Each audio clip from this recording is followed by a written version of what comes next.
pay teacher. The way the waiver was obtained was by unfairly comparing us to schools that were not in our county. They were not even in our state. The only way they were comparable was in the number of teachers and students. A direct quote was, I don't need to look at where the schools are located. I simply do a search for the number of students and teachers and choose the three lowest in pay. Nothing further is ever taken into consideration when comparing us. For example, houses in these districts ran from 360,000 to 435,000 average at a time when average Ventura County houses were running over 800,000. That year, we fought for and received the largest salary increase to date. I naively thought that that meant the district would no longer use the waiver, and I was wrong. They used it again in 22-23, and the district did not stop unfairly comparing us to non-comparable districts until just last year. In May of this year, 2025, I received a salary comparison from the Ventura County Office of Education for schools that are comparable. This comparison that has been shared with you by source shows you our ranking among the 20 districts in our unit. As you can see, we ranked 16th out of 20 for new teachers and 17th out of 20 for teachers who have been in the district much longer. And please note that of all those 20 districts, we are the only district that has to work 188 days, and we get the status of being the bottom of the ranks. We're not bottom tier teachers. We work diligently and with passion every day. We have already had over $1.5 million not paid to us over the waiver. The only way to make this right is to provide more equitable salary. Yes, teaching is our passion, but please remember that it's also our livelihood. When you find yourselves in closed session, whenever discussing how much to increase our salary, please keep in mind that we have no recourse. We have no recourse for the money that has already been unfairly cut from us. But you can make a difference moving forward. However, if all you do is provide a percentage increase that is less or slightly less than COLA, we will never move up the comparison. We will need to dig deeper. I do not expect you to move us up to the top. Of course, there are other considerations, and we are a small district. But Solmus is even smaller than us, and they're at least in the middle.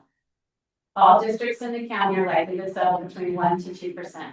I will basically propose a higher percentage in order to show us that we're valued and that the district wants to be right by us. Please consider our motto, the Mesa Way.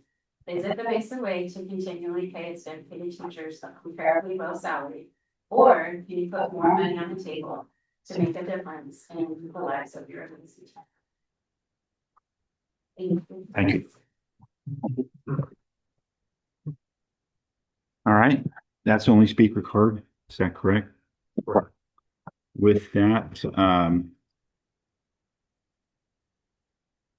we're now going to adjourn to closed session, where we're going to be talking about existing litigation, potential litigation, superintendent's valuation, and negotiations with our two unions.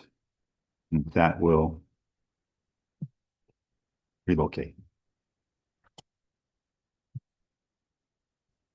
We just returned from closed session, and we've taken no action. With that, we want to acknowledge the fact that Dr. Canby has arrived and joined us in closed session, and we'd like to excuse Trustee Hups. She had to go attend another meeting. And having said that, let's go to our official opening of the meeting by having everybody stand and join me in the Pledge of Allegiance.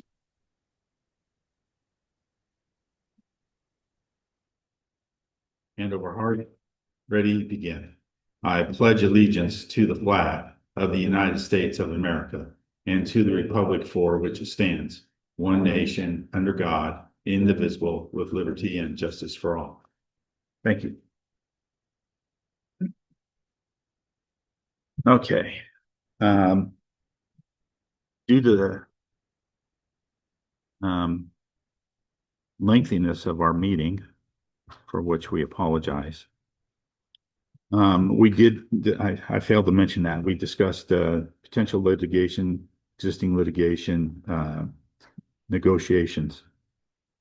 And so, all according to Ed Code, And with that, in order to help facilitate the carrying on of this meeting, we'd entertain before I turn the time over to the superintendent's report, we would like to make an adjustment to the agenda. Can I get a motion?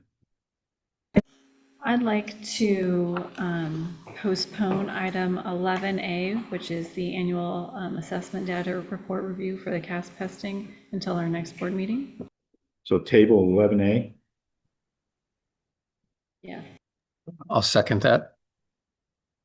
Any discussion? Hearing none, all those in favor of tabling item 11A, say aye. Aye.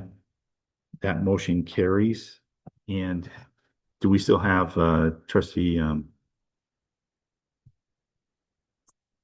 Romero in here? No. Okay. So that motion carries 302 in favor.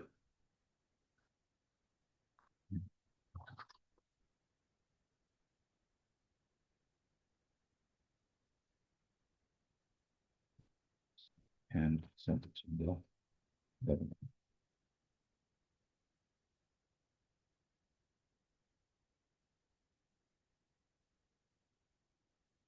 Okay. With that, I'd like to go ahead and turn the time over to Dr. Ramirez for the Can I superintendent. first make a motion to approve the minutes from the Oh, August 19th, sorry, thank you. 2025 meeting? Yes, you sure can. I'll second that. Any discussion on the minutes? No. Hearing none, all those in favor of adopting the minutes from August 19th, 2025, say aye. Aye. Aye. She's back. So that motion carries 401 in favor.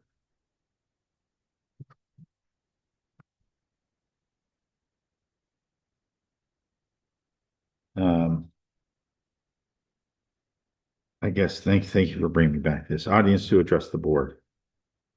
Any speaker cards? There's no further. Oops. Then we'll move on to the superintendent's report. Dr. Ramirez. Thank you so much, Board President, Mr. Sullivan. I'd like to go ahead and begin with a review really of some major events since our last meeting, and specifically for us, our back to school night. Our back to school night took place this past week on Wednesday, September 10th. We have for the last 2 years combined elementary and middle school.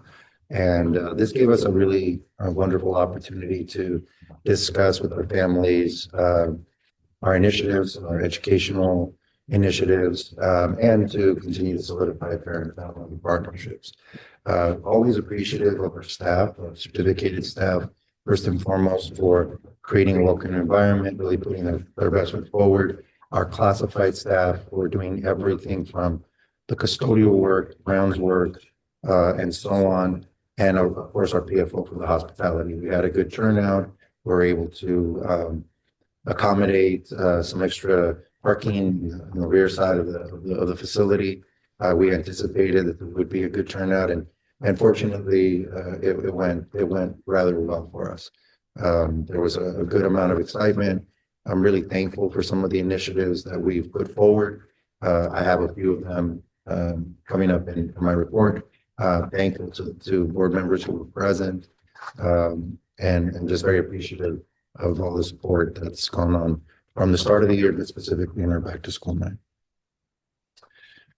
Next item is I wanted to take a moment to discuss some of our initiatives. You know, we continue to really pay close attention to the framework for the future. I know that this document is several years old, but I feel like we have really done our due diligence to breathe life into it. To that end, I wanted to discuss two important initiatives. One is one that's been coming together now for the past several years, which is our College and Career Readiness Initiative. And I just want to highlight a few of these points. One is we've been really trying to expose our students, particularly our middle school students, to the world of college and career. And last year we had our first career expo. We are having a second one this month, specifically on Thursday, the 25th. I was just discussing this earlier today with Ms. Hokamp. It's been a good combination between our after-school program, our Full Steam Ahead program, in conjunction with our school counselor, Ms. Mariela Inda. So there's a lot to unpack there, but we're making every effort to, again, to just help students understand what's available to them, where their interests lie, and how to undertake some research to understand more about where their careers might take them, and where their interests might take them relative to a career. So we have been relying primarily on our family volunteers to present. I just reviewed that list. We're up to about 20 who have expressed interest. A few of those actually are personal friends or acquaintances of our staff or family members, and we do have several who are returning to us for a second.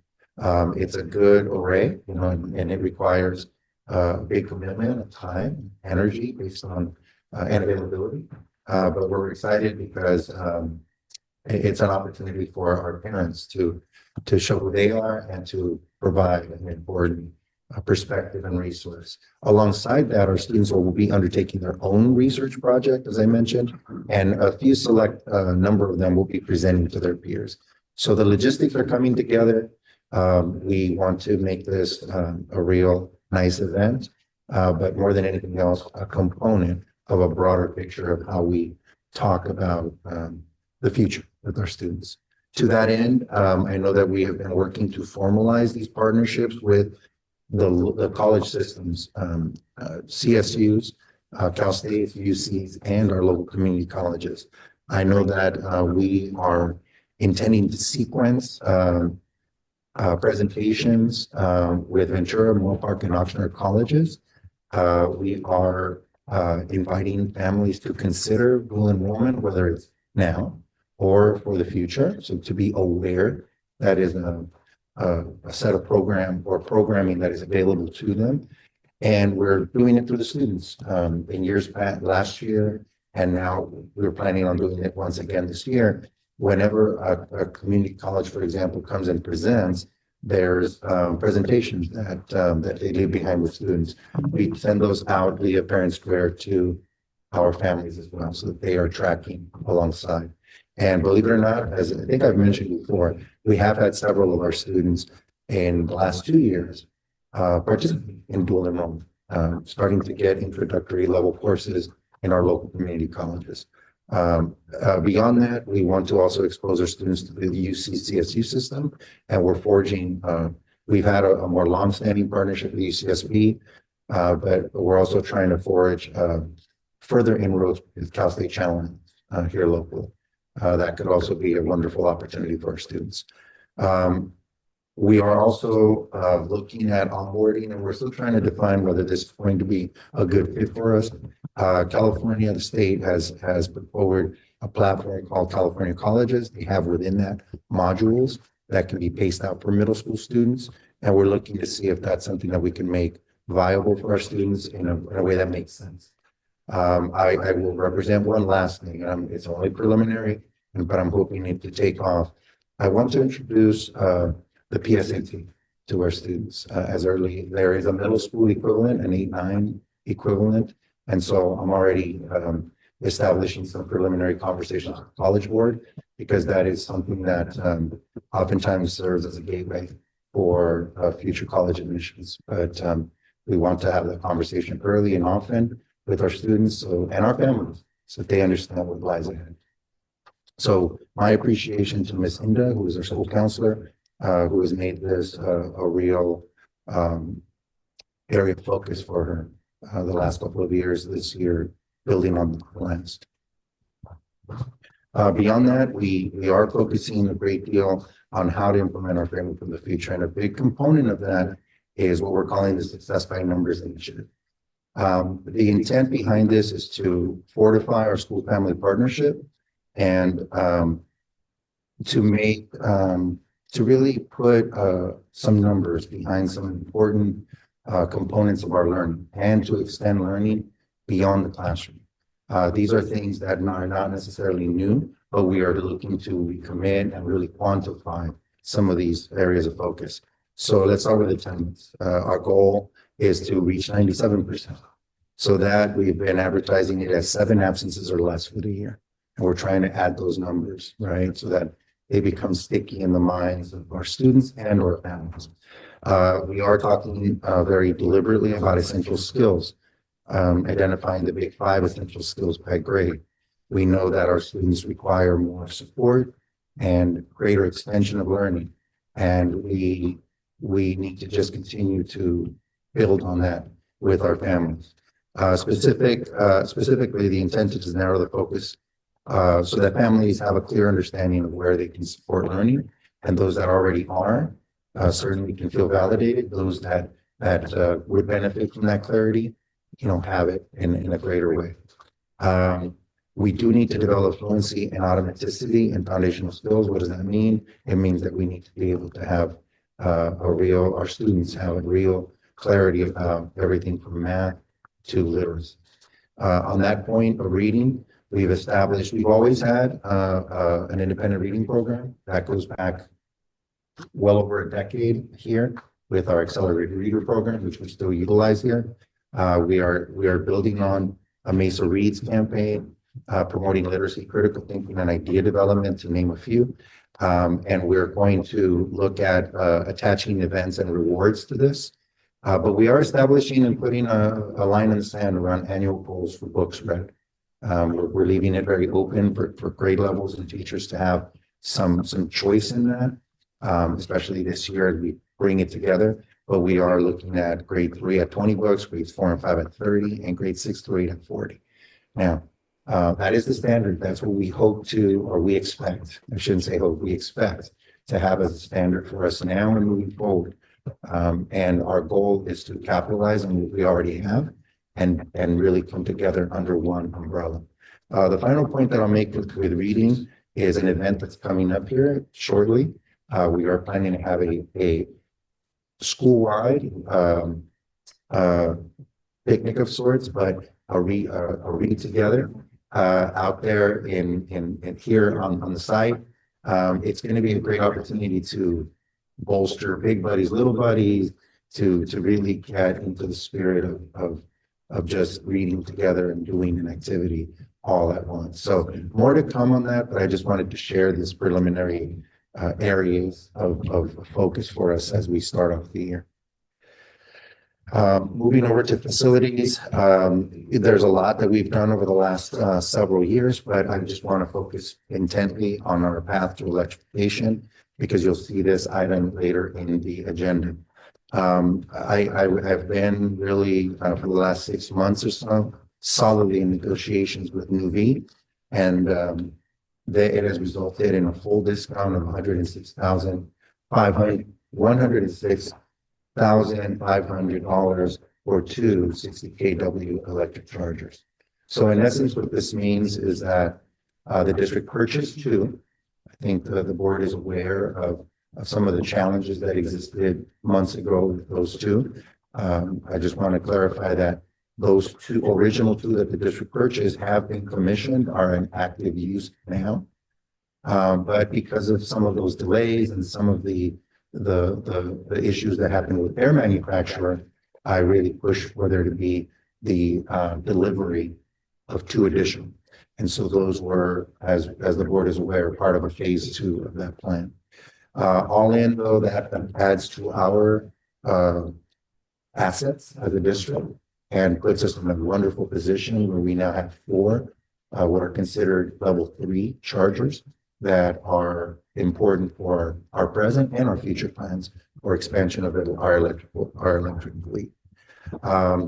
There is a vehicle to grid capacity that the board heard about. I entertained additional discussions with Nuvve. They'll be facilitating our partnership with Southern California Edison, and you see there's some preliminary estimates. I was not aware of this, but as Southern California Edison is a little bit behind the curve when it comes to the ability to take in this technology or to feed back to its grid. So what they do is seasonal. They don't do this year round. So the projection for 2026 is about 2,700 or so per vehicle, resulting in a revenue, if you will, or a credit of over $5,500. So as you can imagine, in the future, what this might mean for the district if this were to be a year-round operation with multiple vehicles. It could be something very successful in helping to offset some of our energy costs. And then lastly, just as context, we average about an annual cost of about 120,000 in cost to Southern California Edison. So you see there more or less the relationship of a credit or revenue source relative to the overall cost. So there you see pictures of the stations. You can see them certainly on your drive in or out. And just very proud of the fact that we're able to move in this direction despite some challenges along the way. With that said, on that same note, I am also in negotiations around an electric bus. Some details are coming together on that, on final details. This unfortunately would not be the ADA accessible vehicle that we were initially looking for. That vehicle might be otherwise further delayed at a greater cost.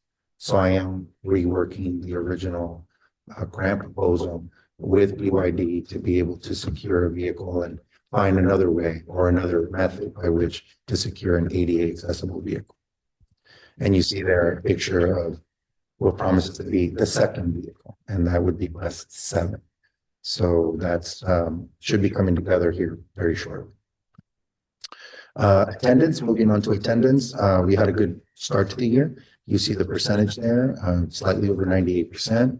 We know that it's early in the year, but this is the kind of momentum that we want to sustain and goes back to the communication and the focus on attendance that we know. We know that the best way of intervening is to not get into a place of needing intervention. And we want to establish positive habits across the board with our students and our families. And we're eliciting the support of our families to get all of our students here every day. Upcoming events, we have a few. We have our Spirit Week coming up, Career Expo, as I mentioned, and there's the Reading Picnic that we're going to be having or scheduled for October 10th. And of course, we have our big fall Mesa Carnival on October 17th. That is, of course, put on and sponsored by our PFO. And with that said, I'm going to go ahead and conclude my superintendent's report, and I will certainly entertain any comments or questions. Any comments or questions? I was just going to say, I think the initiative, success by the numbers is helpful because I think a lot of, especially with the attendance, because 97% might not mean anything to people, but when you say, 7 days for the year, it's something that's a lot more tangible. You're like, that's a day a month, or less really, for the school year. And so I think that's really helpful. And there was definitely a lot of thought put into it. The 5 things for every grade level, it's a huge table, and there's multiple subject matters, so there's a line item for math, there's a line item for science, there's line items for, ELA, or, different social studies topics. So I thought that was great. I thought back to school night, I was one of the people that was parked out in the field because I was not here early, right? Because middle school started later. So if you were coming to middle school, you were parked in the field because there were so many families that were in attendance, which I think speaks volumes. And I'm really hoping to carry that engagement through the rest of the year. Thank you. Dr. Canby, do you have anything? Nothing to add. I like the success by the numbers, but I also want to point out to the fact that Dr. Ramirez is being a little bit modest with the savings for these charging stations. What was the net out from the school district? For these two, $0. $0. And so that it needs to be commended. Plus, he's continuing on to negotiate now similarly with the acquisition of the new bus. And so I just want to give you credit and recognition for job well done. Thank you. So anyway, if there's nothing else, then we'll move on to Item 9, board members' reports and communications. Any correspondence? I received some correspondence. I received a piece of correspondence from VCOE. I think it's more appropriate for next month, but I'm going to bring it up now. And that is, I guess we passed the certification for our budgeted, what's the term? That our budget, the reserves, well, they had concerns that we're deficit spending for 3 years out. And I understand things changed and I get that, but upfront, their initial response back to us is they had some concerns that there's deficit spending going on and that we should be mindful of that, is the way that I see that. But I need to bring that up, but I think that everything's going to be fine. But that was the correspondence that we got. On from correspondence, what about reports and communications or interests and concerns? I will bring an interest, since it was not included in the community calendar. I will remind everybody that it's Coastal Cleanup Day this Saturday, and Mesa will be at Ormond Beach in Oxnard. And so it starts at 9 o'clock. It's not, you can show up anytime between 9 and noon, but the donuts will definitely not last until noon. So if you want a donut, it definitely would be there earlier rather than later. Mesa, this is something that Mesa has done forever. So, since, I don't know, I guess for at least the last 8 years, so far as I know, this is something that we've helped with different beaches, different years, but it's a great outreach community. There's a lot of other people from the local communities that go, and it's really great to be a part of something statewide. It's a statewide campaign. So not only will we know like how many pounds of litter and debris that we collect from Ormond Beach, but the state will release, the literally thousands of pounds that's collected across the whole state. So if you can make it, it'd be great to see you there.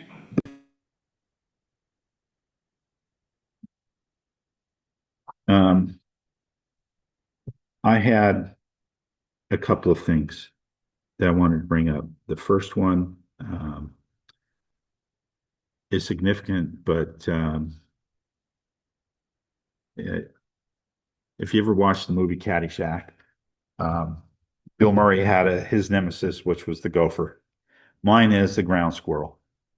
And the grass is looking fabulous out here, but it's a tremendous food source for ground squirrels. And seeing literally dozens of ground squirrels out on the field out here is one of my concerns. And, because to me, they're very destructive about so many different things, but that's a concern that I have. The other concern that I wanted to bring up is there's been a big item in the news, and that had to do with the assassination of a prominent figure in the United States. But he's not the only one. There's other people that have been assassinated. And the thing that I wanted to bring up, there's several things I've been pondering this, and that number one is that this assassination did not achieve what the assassin was trying to achieve. It totally backfired. It eliminated somebody that he had a great distaste for, but it quadrupled the movement that he represented. And so, but what is really telling as I've pondered this is that appropriate anger management is something that our nation as a whole seems to not address appropriately, I think is the right way to put that. That there's high diets of violence in their music, in their gaming, in their entertainment, in their home lives. I was struck, there's I don't know, it's been over 10 years now. A friend of mine was a principal over in Oxnard, and at his school in the junior high, he had one of his students shoot another student because they didn't know how to manage their feelings and their anger, or express it in appropriate ways, or to talk And that's probably the thing I wanted to bring out most is that we talk about things and teach our students that there are ways to communicate. And that's something that Mr. Kirk, that was his thing. When communication stops, that's when violence happens. And that we encourage communication to resolve issues rather than uh, coming to blows or fisticuffs or violence, as what, it's sad for this kid. So many lives were destroyed. Not only the life of Mr. Kirk's family, but his own family, his parents. I feel for his dad who had to handcuff his son to wait for the police to come pick him up.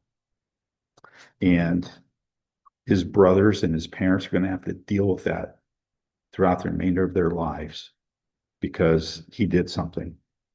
And it in this particular case, there was an assassination, but I think about the negative impact that my niece's friend, when he committed suicide,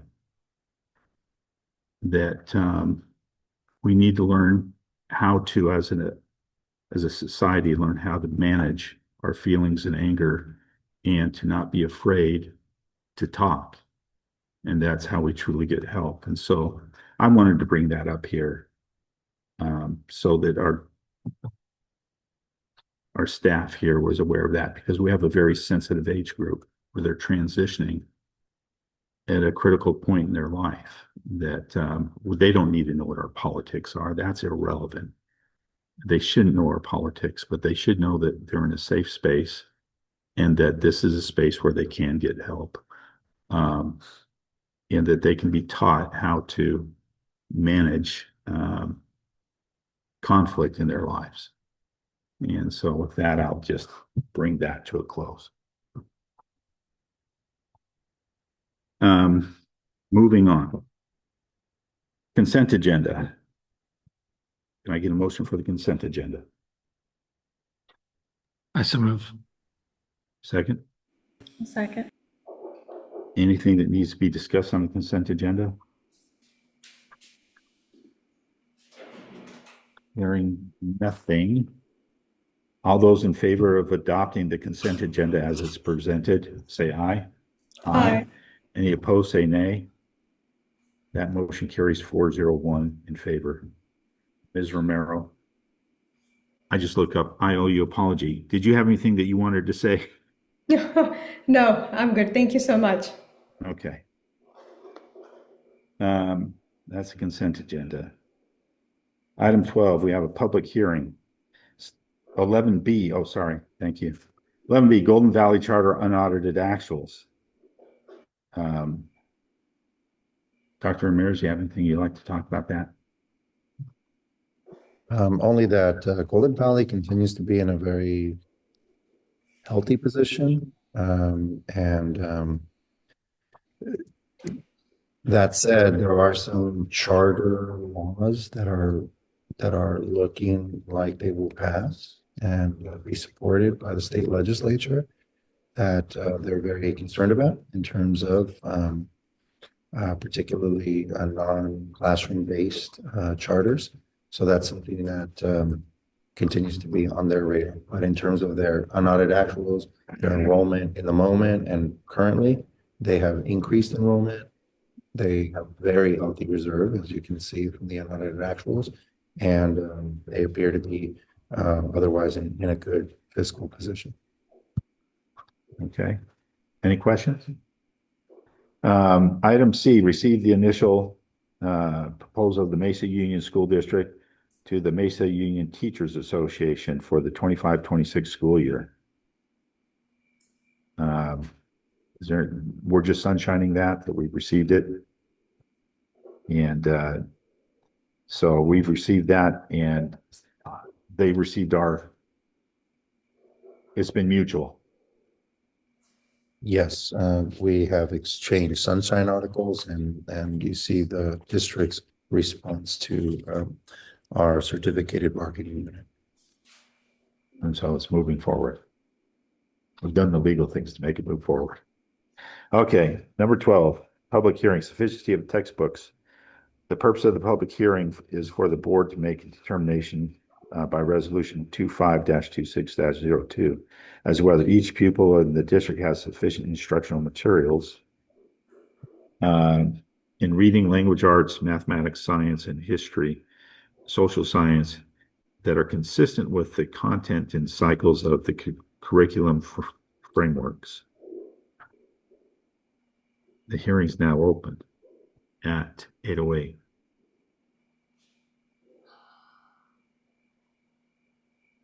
Question about this. References last year's curriculum, so it's the last year's. Yes. Let me double back on that. Hold on just a moment. Can you bring it back? The September 17th, 2024.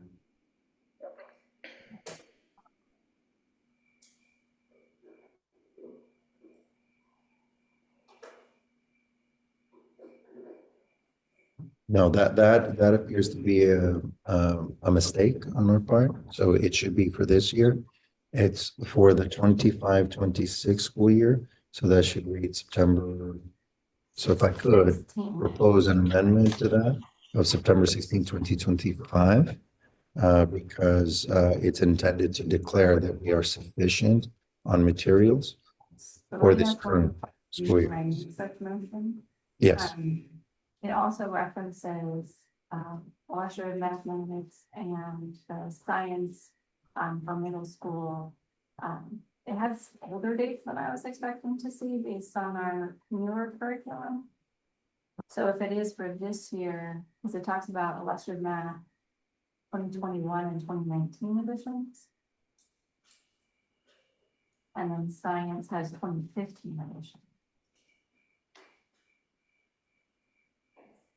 Sorry, 2014.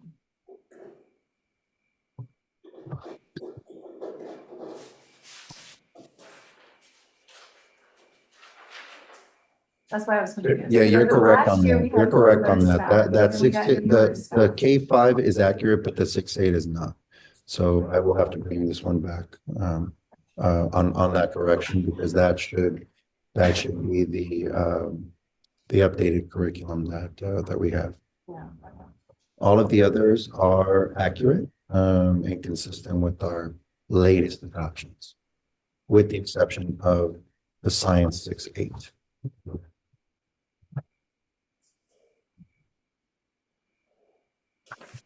Okay, so then we will bring that to public hearing next. Or, Well, this is just a hearing. I'm looking down the agenda to see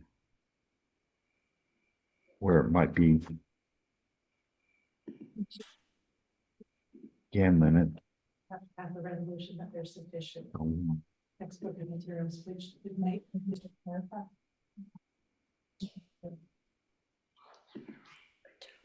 It's item H is where we're going to vote on this. Is item H in the agenda. And so do you want to? We either need to amend the item or table it for next month. Is there a time requirement? And when this needs to be passed, like within 6 weeks of the first day of school? so. Instead of as. Yes, as amended. I'm sorry about that. And so okay, in H, but in that first clause, we have to amend the date and the time. That's a reference to these. Today's meeting and the time there is 8:08 is when the public hearing started. You with me on that?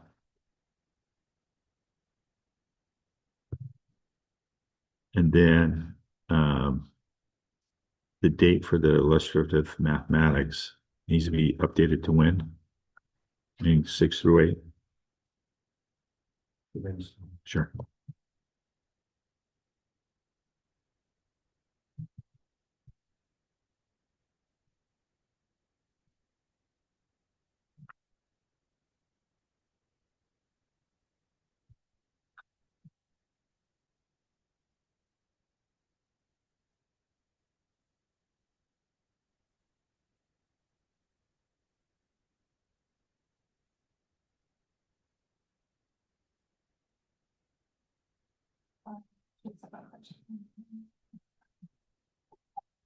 I would go to the easy ones.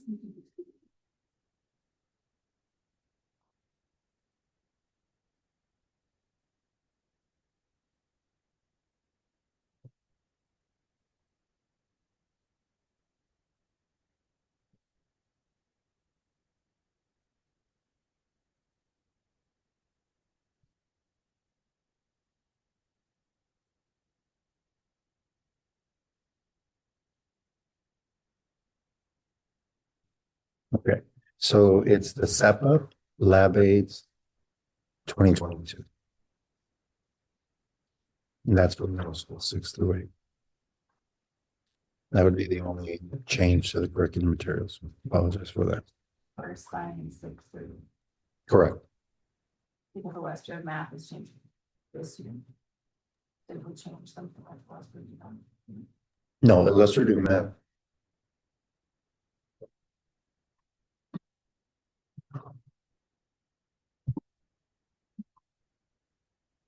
Or that's just something you pay every year. Is that why? I mean, it's in. the No, budget. that illustrative math, the publication dates are accurate. There are revisions that happen, but the publication dates are accurate. And so it's only in the science that needs to be modified And the date, correct. for grades 6 through 8. All right, anything else for the public hearing of the textbooks? You got everything right, Janie?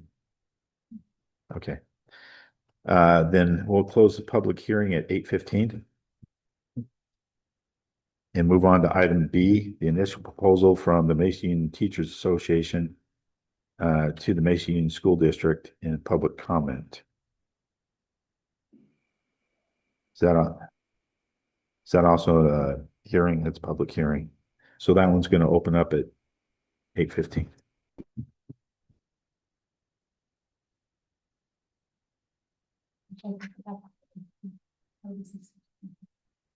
Beg your pardon? The public hearing. Oh, on the previous one or this one? On the previous. For the resolution. Okay. Okay. Anyway, the hearing's open for the proposal for MUTA. And hearing no comments on that, we'll close that public hearing at 8:16.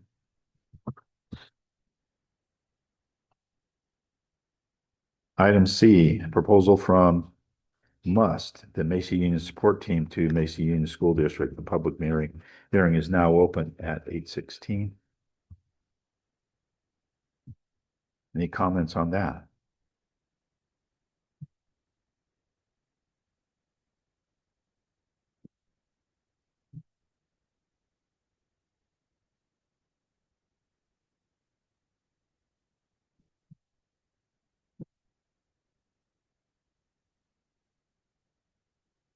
Hearing none, we'll close that hearing at 8:17. Action item 13A, recommendation to approve the amendment to employment agreement between superintendent and the Mason Union School District. Can I get a motion? I so move. A second? I will second. Discussion?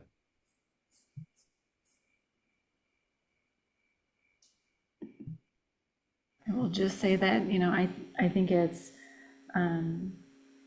fair, that we show Dr. Ramirez how much we appreciate him and make sure that he understands that we also want him to be here, 3 more years plus. Right. So I think for us, extending this contract, is good faith on everybody's part, but also is really letting you know that we do appreciate everything that you do. And, there's so many things from all these different aspects, but they are much appreciated. Amen to that.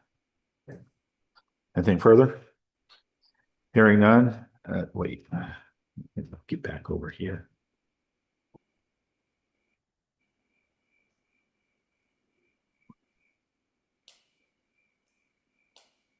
I keep forgetting Ms. Romero.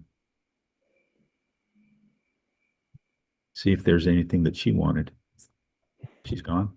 Oh, no, I'm here. No, she's there. Here. She's there. I'm here. She's there. I've been listening all this time. I can't hear you, Yeah, Sandra. yeah. Oh, hold on. I don't want to jump in too much, but of course, I also appreciate Dr. Ramirez that he works very hard. He does what he can to make the school better, and that shows. And I can go on, but I'm not. So thank you so much. All right. All those in favor of approving the amendment to the employment agreement between the superintendent and the Mesa Union School District, say aye. Aye. That motion carries 401 in favor. And Mr. Sullivan, I just wanted to express my gratitude to the trustees for your ongoing support, personally, professionally, otherwise, and a beautiful community. And I'm happy to continue to help it get to where it needs to go. Thank you. We appreciate you. Okay, item next, 13B. Consideration of approval of the 24-25 unaudited actuals. Can I get a motion I so move. and a second? A second.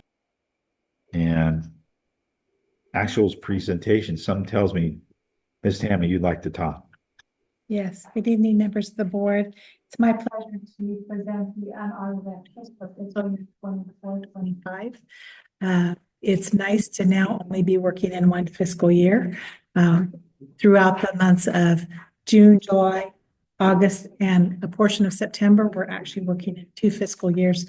So it's nice to put a close on fiscal year 24-25. Just as a reminder, with some fast facts about the district, we had 595 students enrolled in the district on October 2nd, 2024, and that does include students enrolled in the county programs. Our P2 ADA was 567.29. We had an unduplicated pupil count of 260, so that was a 3-year rolling average of 42.24%. Our funded ADA was 567.29, and as you recall, we're funded at the higher of current year, prior year, or the average of the 3 prior years, and we actually that was a high point for us. So we were actually funded at our actual P2 ADA, which hasn't happened for a few years. Our cost of living adjustment was 1.07%, and we had total revenue, including transfers in, of about $9,272,000, and we had total expenditures of $9,835,000. And while you can see there's a large discrepancy, much of that were restricted dollars that had to be spent, and we're continuing to spend for furniture and fixtures and learning recovery dollars. When we look at the breakdown for revenue, our LCFF sources was the largest portion of our revenue. We received 72% of our total revenue in LCFF funds. That's down from what it's been historically. When we first were implementing LCFF, we had moved away from categorical programs, and so LCFF funding was well over 80%. It's now dropped down to 72% because our state revenue continues to rise. We're seeing more and more categorical programs, and state revenue makes up about 8% of the budget. We had federal revenue that was $436,000. That's 5% of our budget. And then other local revenue is $1,425,000. And that does include our $8602, which we receive for special education. It also recognizes those special education dollars that we receive on behalf of Golden Valley that we pass through to Golden Valley. So basically it's in and out. We recognize the revenue and then we recognize the expenditure.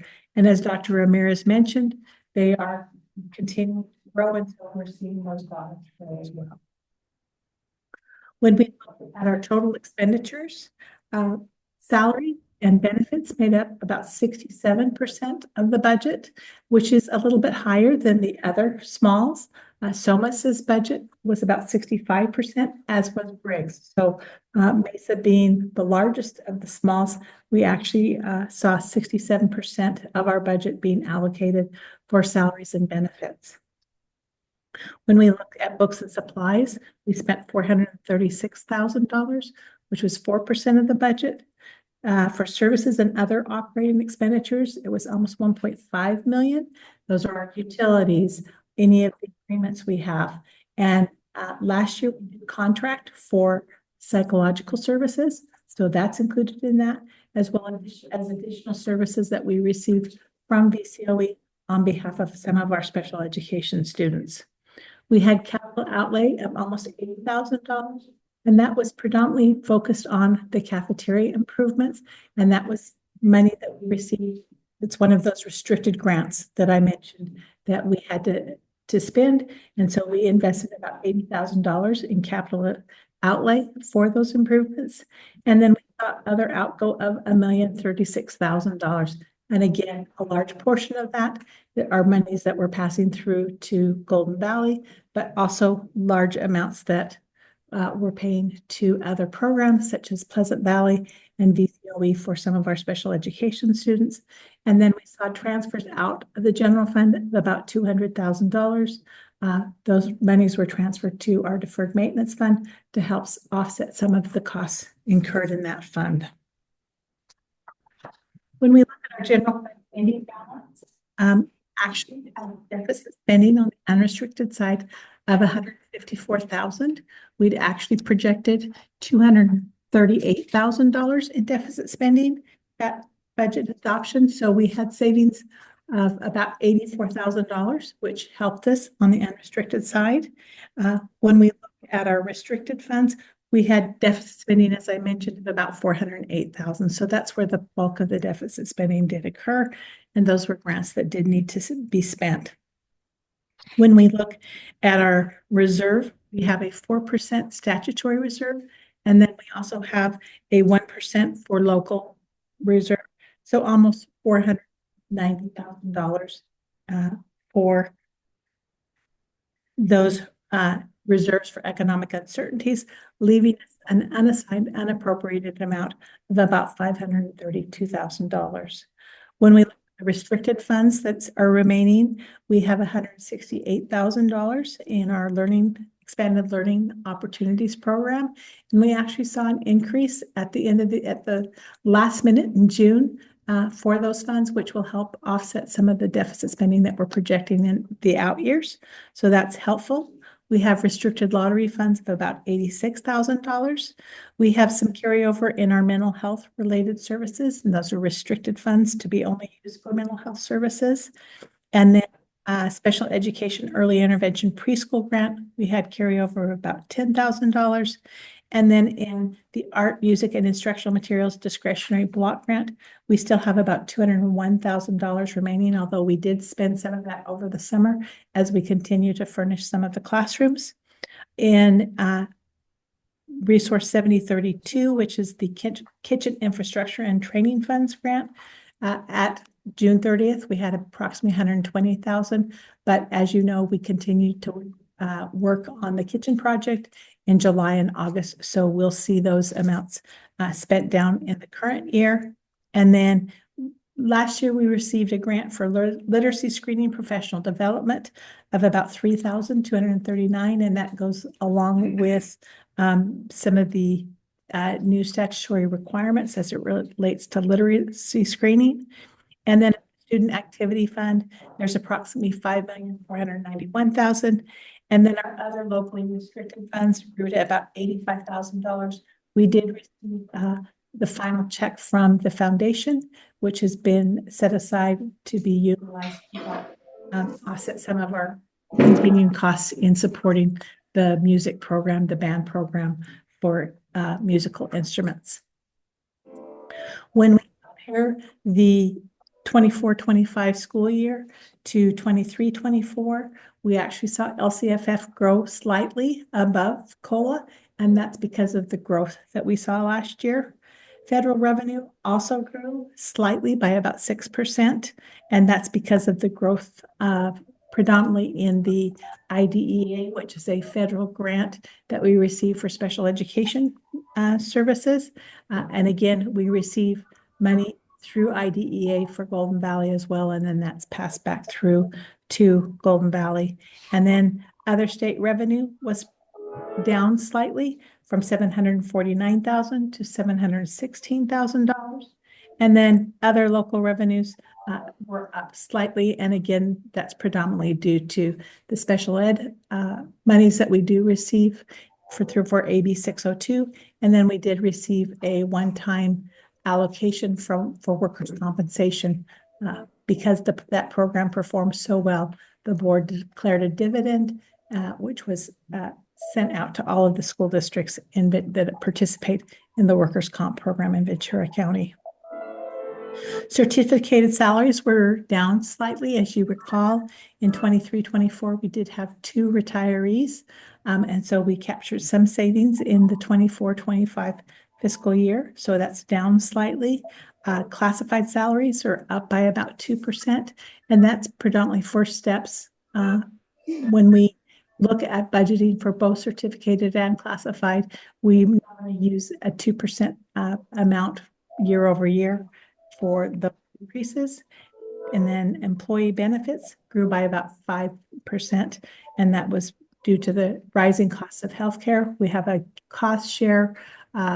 When we evaluate the cap, we look at the total increase of one of the plans, and then at 50% of that increase is shared by the district. So we did see some rising costs on employee benefits, and also slightly for CalPERS. Those benefits also increased. Books and supplies were up by about 7%, and services and other operating expenses were up by about 13%. When we look at capital outlay, it was up by 35%, and then our other outgo was up by 20%. And again, that's now because some of our students that were enrolled in the county programs are now part of Pleasant Valley. And so we've seen an increase in those costs as well. We had transfers out in 24-25 of $200,000, which was down slightly from the prior year, which we transfer out $210,000. So when we look at our revenue over expenditures, again, deficit spending of $563,000. Our beginning fund balance was $2,381,000, and we ended on June 30th with $1.8 million. Again, we are able to meet our reserve and have unassigned unappropriated funds of about $532,000. When we to our other funds, cafeteria fund is one fund that continues to grow, and we're looking for ways to spend down some of those funds. At the beginning of the school year, we did need to contract for services because the kitchen project went into the school year slightly. So those amounts will drop slightly in this fiscal year. Deferred maintenance fund, we have about $200,000 left. In our pupil transportation and equipment fund, we have $123,000. And then based upon what's negotiated as far as this new bus, we'll see what funds remain in that fund at the end of this fiscal year. We have 2 special reserve funds, one for technology where we have almost $60,000, and almost 12,000, or a little over 12, almost 13,000 in the special reserve fund for equipment. These 2 funds are important, especially as we look at technology equipment aging out. It's a concern because we work with the county very closely in our technology, and just as we're seeing our budgets tighten, so is the county. And so we may need to invest more heavily in infrastructure, and these 2 funds would allow us to do that. In our building fund, we're at June 30th, we had $2,477,000. And then in our capital facilities developer fee fund, we have $118,000, and those funds are reserved for growth. As we see growth in the district, we're able to expend those for facilities and specific needs as it relates to that growth. County School Facilities Hardship Fund continues to grow.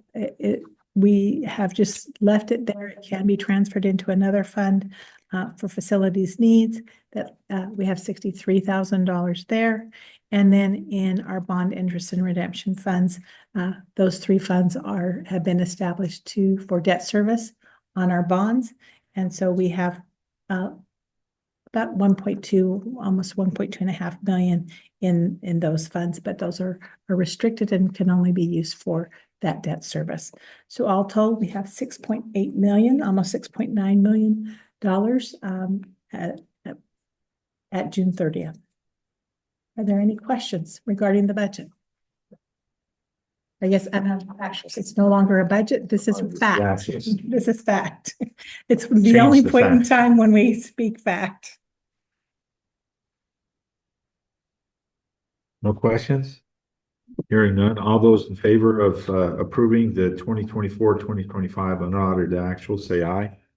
Aye. Any opposed, say nay. That motion carries 401 in favor. Uh,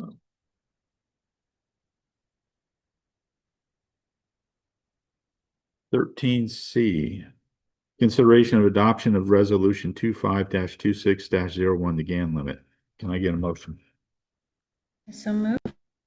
I'll second. Any discussion?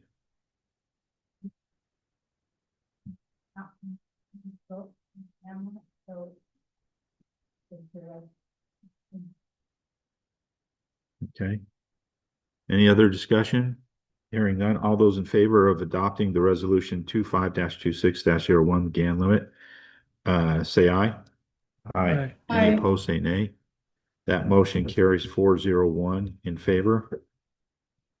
Item D, consideration of approval of the anticipated use of the 2025-2026 Proposition 30 Education Protection Account funds. Can I get a motion? So move. In a second. Second. Any discussion? To fill out the define specifically those amounts that were approved up to 30th. And those monies can only be used for, they cannot be used for administrative salaries. They only be those funds for teacher salaries, and it's called the SFA calculation. Okay. It's not an actual increase, it's just an increment of SFA, and they'll begin to see in the news whether or not there's some debate for student amounts will continue. We'll still receive the same LCFF amount, which is whether or not we allocate this. They count because it does sunset, and so should it be something it's an increase on the highest tax earnings and state tax. Okay. Any other questions, comments? Hearing none. All those in favor of approving the anticipated use of the 2025-2026 Prop 30 Education Protection Account Fund, say aye. Aye. Any opposed, say nay. That motion carries 401 in favor. Item E, consideration of approval of the Prop 28 Arts and Music in Schools Funding Annual Report for fiscal year 2024-2025. Can I get a motion? I so move. In a second? I'll second the motion. And it's seconded. Any discussion?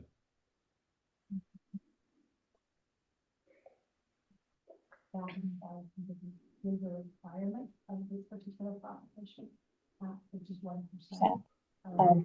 Yeah. Okay. Any other questions?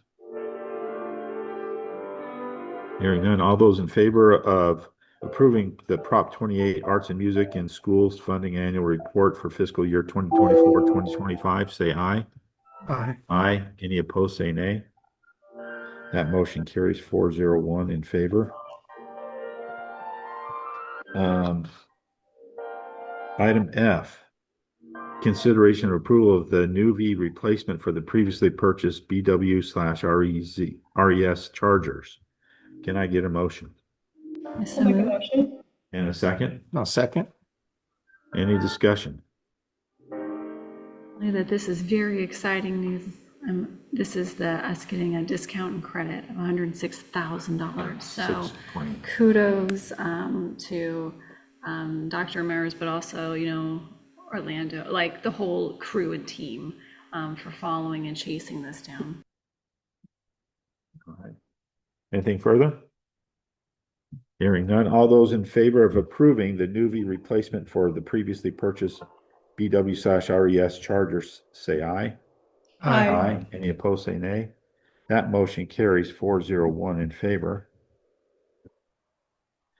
Item G, consideration of approval of the invoice from Bartolo Escobar for the landscaping services. Can I get a motion? So move. Second? I'll second. Any discussion on this one? What did they do in the orchard? This is the orchard area on the middle school side. They basically relined the entire orchard area, trimmed up the trees, and added mulch to quite a bit of the space over there. They cleaned it up right nice. Yeah, it really turned out really nice. Just another way to keep things really proper and that area sustained. We had previously added a drip line system to it, and so it's coming in nicely. Anything further? All those in favor of approving the invoice from Bartolo Escobar for landscaping services, say aye. Aye. Aye. Any opposed, say nay. That motion carries 401 in favor. Item H, consideration of adoption of resolution 25-26-02, sufficiency of instructional materials as presented or amended. I move to accept that as amended, yes, not as presented. And I'll then- second. Okay, and then those amendments being such to include tonight's date and time of the public hearing from our agenda, and to upgrade the science middle school 6th through 8th grade to the SEPA Lab Aid curriculum dated 2022.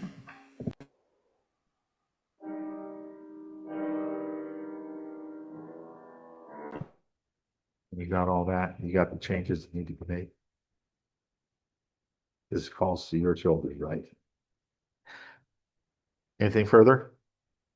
Hearing nothing else, all those in favor of adopting resolution 25-26-02 as amended, please say aye. Aye. Any opposed, say nay.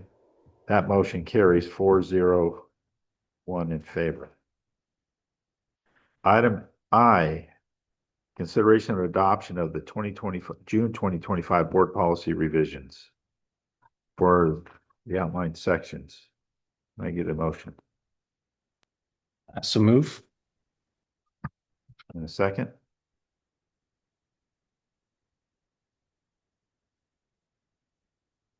And any discussion?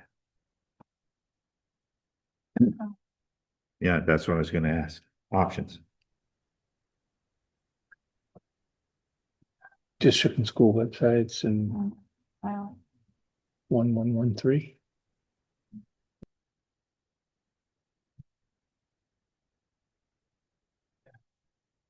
Option. Oh, are you making a recommendation there, Dr. Canby? I think these are ones we had to review our options. So I'm just bringing up on 113 says recommend option 1, consistent with our district protocols. Then did you want to do the next one, 1312.3?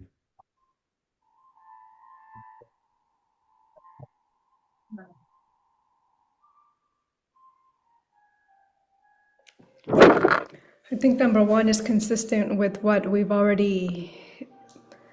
I'm sorry, I missed that, Sandra. Are we talking about 1312.3? Well, first, they're trying to look up 1113. Okay, that's option 1, which which is Do you have one pulled up? the district website, option 1. From my recollection, that was accurate.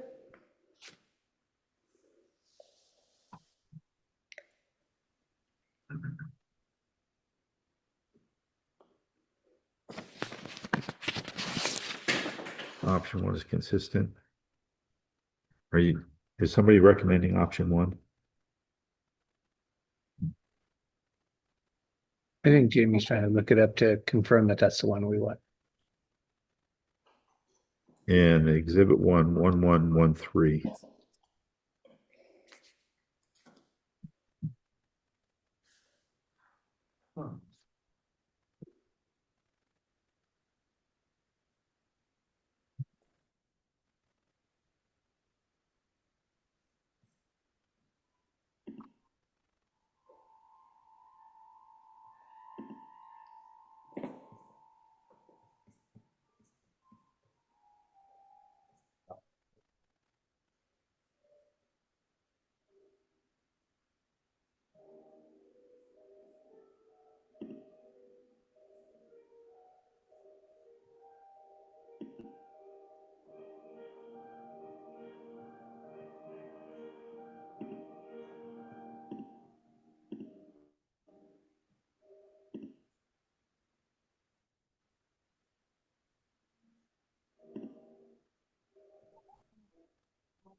These are policies.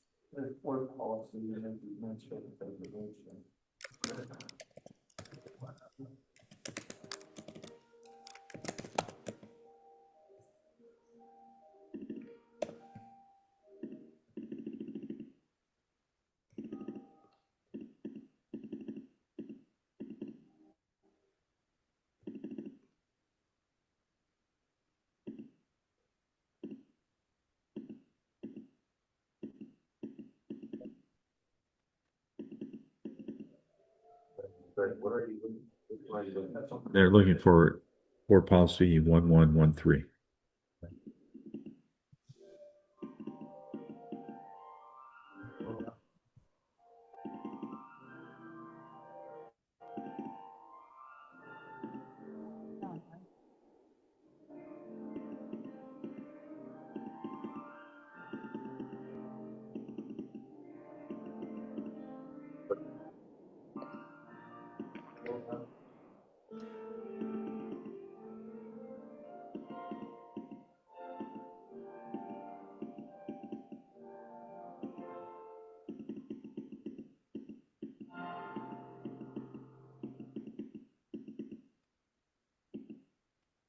Everybody else can read as well.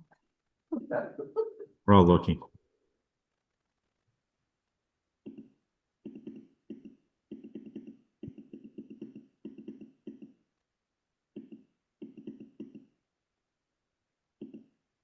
Our current policy. That was what page?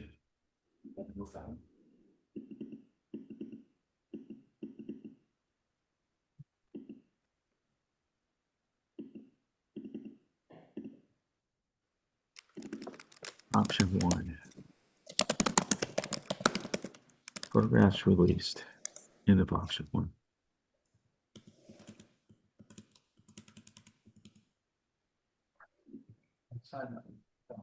Are you, it's on page 77? Yes.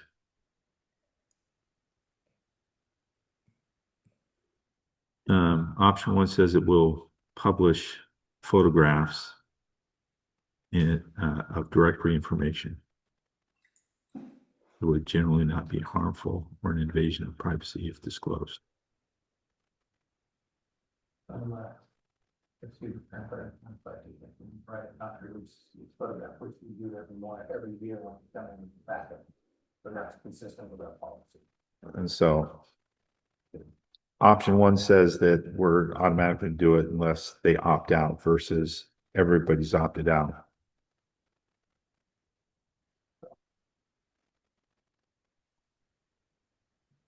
So back to this, do I have a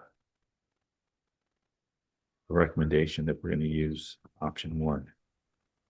I recommend we take option one for board policy 1113.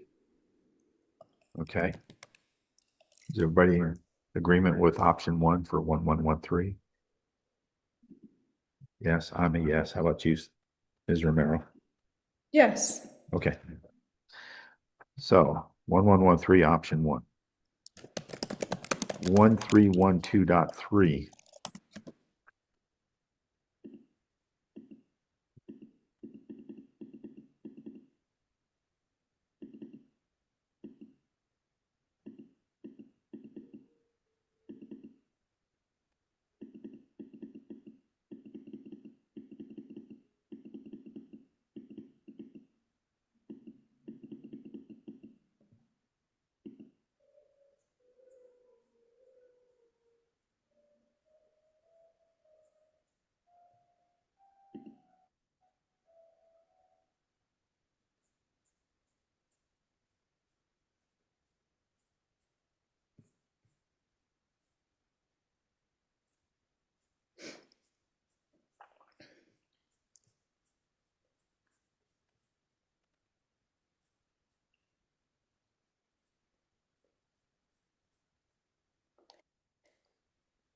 Are we now on 1312.3? 3. Yes. So that is, the recommendation there is option one again, which is consistent with what we have voted on in the past regarding complaints and how basically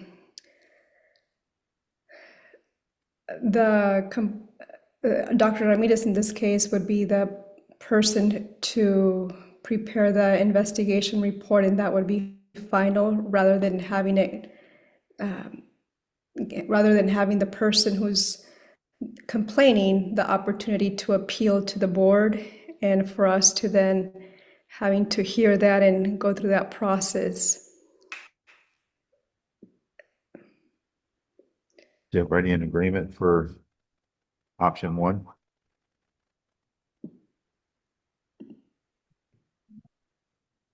One, how about you, Don?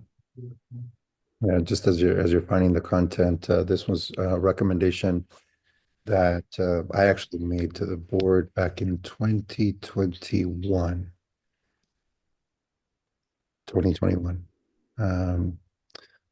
It feels expedites. It also gives the board latitude, or me latitude, to call for an independent investigation, not involving the superintendent, or for the superintendent to call for an independent investigation, should that be warranted. Is everyone in agreement for option one? Yes. Yes. Option one. Are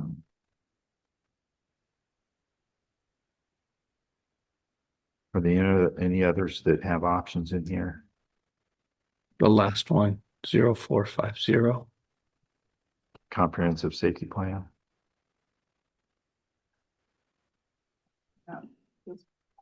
Yeah, that has to do with the Mason Union being district size under 2,500. Option two, we're under 2,500 students. Yeah. So option two. So is everybody in agreement for option two? Yes. Sandra? Yes. Okay. All right. Is there anything further that needs attention?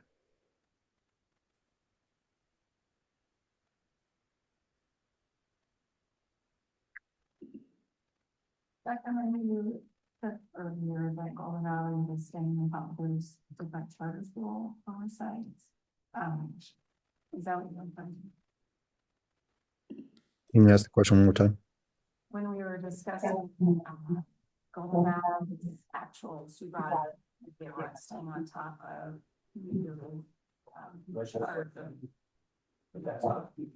No, that wouldn't be it. If the legislation changes, board policy eventually will change. Oftentimes it trails by months or even a year.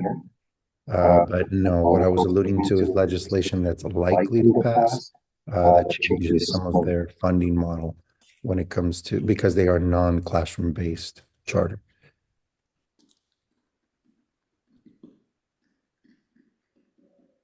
But this may change our responsibility as an oversight, but that wouldn't be captured here yet.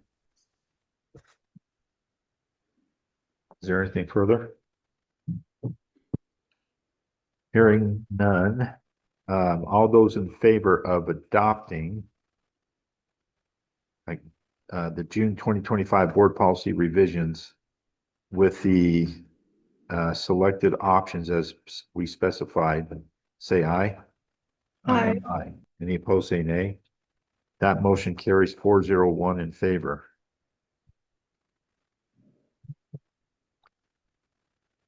Okay. Item J, consideration of approval of the sixth grade field trip request to Pali Institute. Can I get a motion? I so move. In a second? Second. In a heartbeat, right? Any discussion? When you go to that eighth grade promotion, they always talk about this. So I'm glad we do it now. All those in favor of approving the sixth grade field trip to Pali Institute, say aye. Aye. Any opposed, say nay. That motion carries 401 in favor.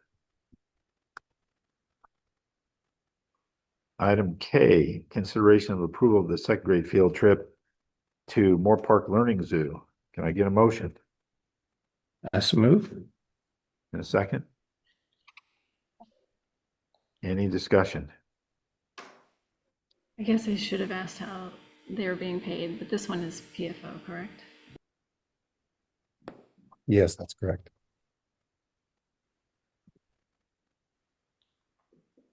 Anything further? Hearing none, all those in favor of approving the second grade field trip to Moore Park Learning Zoo, say aye. Aye. Any opposed, say nay. That motion carries 401 in favor. Item 14A, personnel. Consideration of approval of the release of Roberto Cervantes as a paraprofessional. Can I get a motion? I I so move. Second. Okay. Moved by Ms. Dryden and seconded by Dr. Canby. This is accepting the release or approving the release. Any comments or questions? Hearing none. All those in favor of approving the release of Roberto Cervantes as a paraprofessional, say aye. Aye. All those opposed, say nay. That motion carries 401 in favor. Item B, consideration of approval of the hiring of Nydia, thank you. Where did I lost her? Nydia Mojica as a paraprofessional. Can I get a motion? I so move. And a second. Second. Any discussion? Hearing none. All those in favor of approving the hiring of Nydia Mojica as a paraprofessional, say aye. Aye. Any opposed, say nay. That motion carries 401 in favor. Item C, consideration of approval of hiring Veronica de Arcos as an after-school activities leader. Can I get a motion? I so move. And a second. Second. Any discussion? Hearing none, all those in favor of approving the hiring of Veronica de Arcos as an after-school activities leader, say aye. Aye. Any opposed, say nay. That motion carries 401 in favor. Items for future consideration. Absolutely nothing. No, that's not true.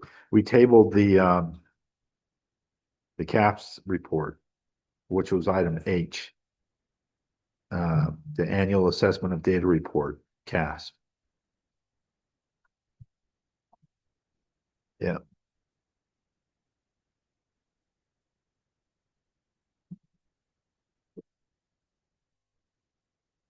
Anything else that needs attention? Hearing none. Future meetings, October 21st, 6 p.m. November the 18th at 6 p.m. and December 16th at 6 p.m. And that's the reorganization meeting as well, correct? Anything else that needs attention? Nothing? Hearing nothing, we adjourn the meeting at 8:58.